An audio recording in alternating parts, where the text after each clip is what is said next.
Two female Republican senators are proposing a National Woman's Right to Know Act. Tennessee Senator Marsha Blackburn says it will mandate abortion providers inform a woman considering the procedure about all the medical risks of an abortion.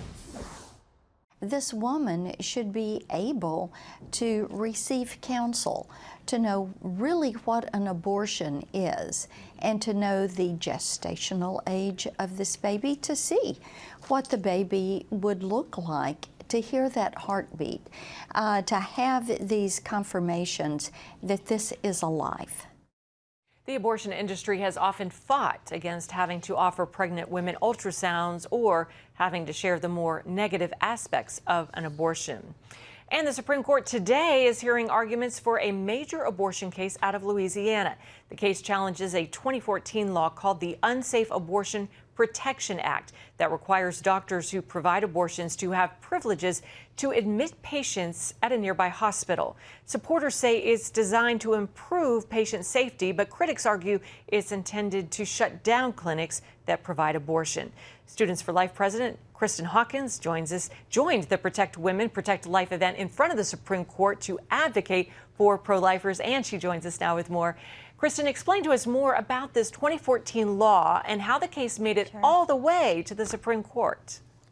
Yeah, this is a very simple case where the state of Louisiana said we have the right to ensure that abortion facilities are upholding very common sense surgical standards, just like other surgical ambulatory facilities throughout our state. Because unfortunately, abortion facilities are the only places that are committing abortions that somehow are exempt from these very common sense standards, like ensuring that hallways are wide enough for EMT gurneys to get through.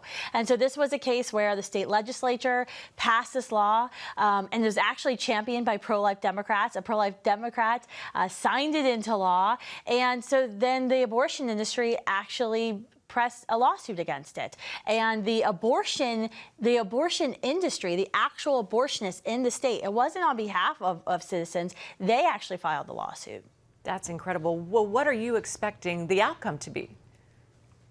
We don't know what the outcome will be. I think this is an important case because this is the first case where you're going to have two of President Trump's Supreme Court nominees who were confirmed by the Senate, Judge Gorsuch and Judge Kavanaugh, who are actually going to be on the Supreme Court bench. And so this is going to be the first chance that we actually get to see how they're going to fall on this issue, because we know there's never any guarantee for these justices.